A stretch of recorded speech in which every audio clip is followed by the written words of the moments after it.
Do your 24-hour recalls feel like a chaotic information dump? If so, you're not alone. Let me show you how I lead mine without losing the flow of the session, because sometimes we get distracted and there can be a lot of tangents when discussing a 24-hour recall, which can throw off the session and even keep you and your client feeling unfocused. So today we're going to give some tips on how to prevent that. I'm Libby Rothschild, registered dietitian, business coach, and private practice owner. I help dietitians get clients and lead confident sessions.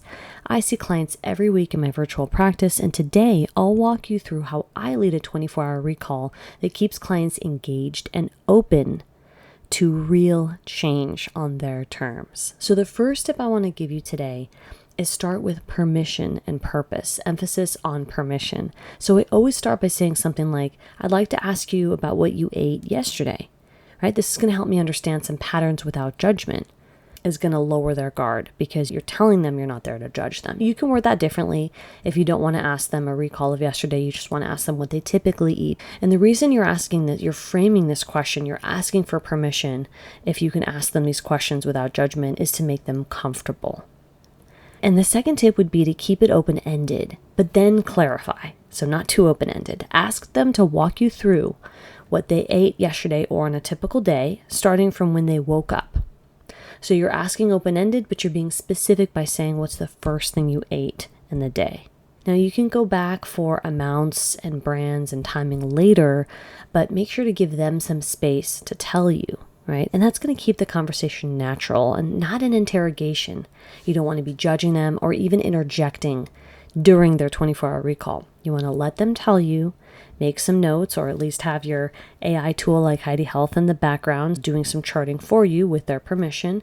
And then you can clarify when they're done describing to you what their entire 24-hour recall. The second tip would be to not analyze on the spot. Now, this is going to take a little bit of practice, but it's again going to help them feel more comfortable and less judged.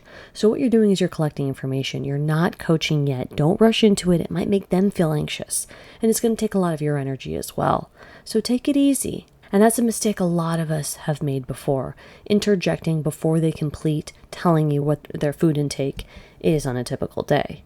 So inside of my membership, the Dietitian Boss Library, I give you scripts for what to say so that you don't overwhelm your clients. I give you mock scenarios with different levels and different disease states, so no matter what situation is in front of you, you feel more confident and calm as a practitioner, giving people the really sounding board that they need and understanding how to not rush the session, but also how to create structure. So let's do a recap for today. You're going to first start with permission. You're going to ask an open-ended question, but you're also going to clarify. And you're going to save your coaching for later, right? And that's the formula that works in my practice. That keeps clients happy, giving me positive reviews and coming back for more sessions. And that's also what works for my clients when they're also coaching their clients. Now, if this has helped, I do invite you to check out my membership. It's called the Dietitian Boss Library. You'll get access to full counseling scripts, mock scenarios, templates, tools, training, and much, much more. I'll see you next time.